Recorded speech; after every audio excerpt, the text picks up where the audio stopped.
Hi, I'm Shauna, a licensed professional counselor with Lucet, here to talk to you today about how you can help someone who's struggling with their mental health. We want the world to continue to talk openly about mental health. It's good for our minds and for our relationships with each other. But that doesn't change the fact that these conversations might be difficult and that mental health will always be something deeply personal. It can be difficult to talk about or to know how to start a conversation about mental health. But studies confirm that perceived emotional support and positive social interactions are protective factors against mental illness. This means that we can help our friends or family by first recognizing signs of mental health symptoms, and then by supporting them or even helping connect them to professional care. Here's how we can become a champion of the mental health check-in.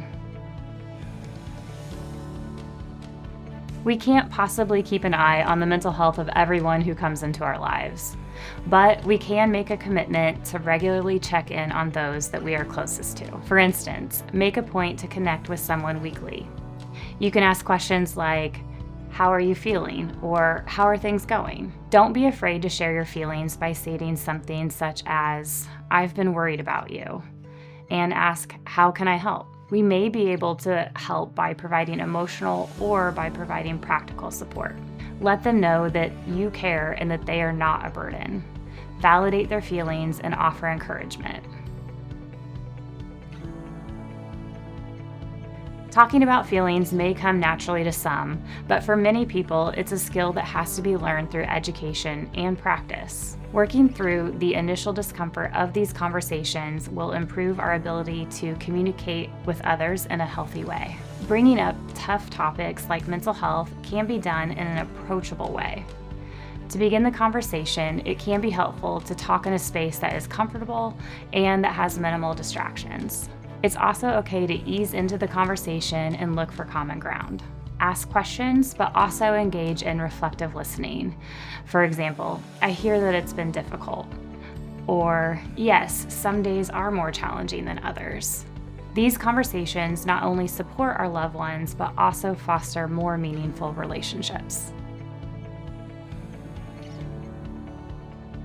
If and when someone decides to share something with you about their mental health, be kind, patient, and calm. Avoid using phrases that pass judgment or that may discourage them from sharing further. For example, if someone speaks about an incident or concerning substance use, refrain from shock and alarm at their story. Instead, try something encouraging in your own words along the lines of, "That sounds like it was difficult, and I'm concerned. I want the best for you. Let's work together to find some help." If you are concerned for someone's well-being, let them know by stating something like, "I'm worried about your safety. Have you had thoughts of harming yourself?" If you're concerned that someone is an imminent danger to themselves or to others, get help immediately. You can call 988 to reach the National Suicide and Crisis Lifeline or 911 for any other emergency. Remember, you can make a positive difference in a loved one's mental health and recovery journey. If you need additional assistance, reach out to a professional through your insurance or through your employee assistance program. And if you'd like this video or want to know more about mental health or self-care, follow our YouTube or social media accounts or check out our resource library at lucethealth.com/resources. Thanks and take care.